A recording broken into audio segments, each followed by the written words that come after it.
Thank you. Thanks for having me. My name is Chris Cunnie. I am running for sheriff of San Francisco, and I'm honored to be here, and I appreciate the time.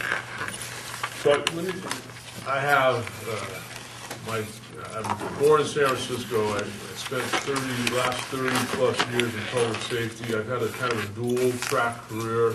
I spent many years in nonprofit substance abuse. I got involved in my first nonprofit in 1979. Turned my life around, got in the San Francisco Police Department in 1980. 17 years in patrol. I've worked in the mission. I've worked where I grew up. I walked the beat in my community.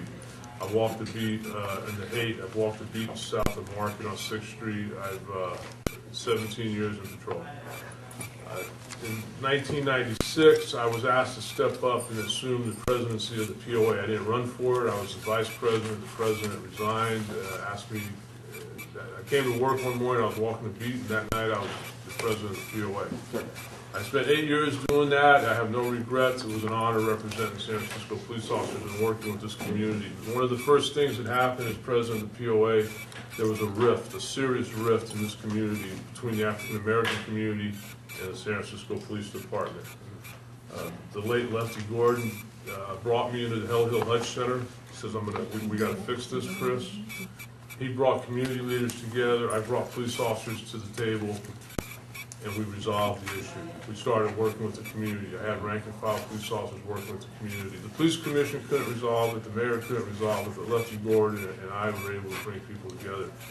I just bring that up as an example of the work I've done bringing people together over the years. I went on to be the president for 8 years. I worked with a lot of different communities, worked with a lot of different people in the city, supported a lot of different democratic causes while I was president of the POA. I walked a lot of precincts for a lot of people in our party. Went on after that to run the Walden House. Part of my job was to represent police officers. I got involved in a lot of community things. I got on the board of directors with the Walden House. There was some serious corruption happening there. They asked me to step up for 6 months and take it over. I went into Walden House. Great organization. I love it to this day. One of the most successful substance abuse treatment centers in the state, in the prison system, and in San Francisco. I reconstituted the leadership there.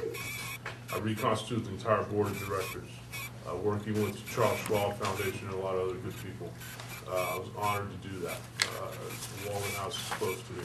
I then went on to work for Gavin Newsom, asked me to come in, and there were some labor issues at the 911 center. Because of my background in labor, I went in there and I was able to help the mayor do a merging of sworn and civilian employees. 2 years later, Kamala Harris called me, asked me to come to work for her in the DA's office and reconstitute her division of investigations. I was honored to do that. The great thing about that, we were able to redo the witness protection program to better serve witnesses and victims of violent crimes, and I can go on about that, I won't. We took that show on the road. We did that statewide, Kamala Harris and I. We reconstituted witness protection throughout the state with 58 district attorneys' offices. I went on to work then 2 years ago, Mike Hennessy called me. We had lunch. Mike said, Chris, I've been following your career. I'm going to retire. I think you'd be a great sheriff. I want somebody to come in and be my undersheriff for 2 years, and I'll groom you. It took me about 5 seconds to say yes. I've been following Mike Hennessy's career also. We have a lot of the same passion. I've been in the prison system. I've been in law enforcement. I know the issues. I've been in recovery. I've been following what Mike does. I went to work for Mike for a year as his undersheriff. It was a great year.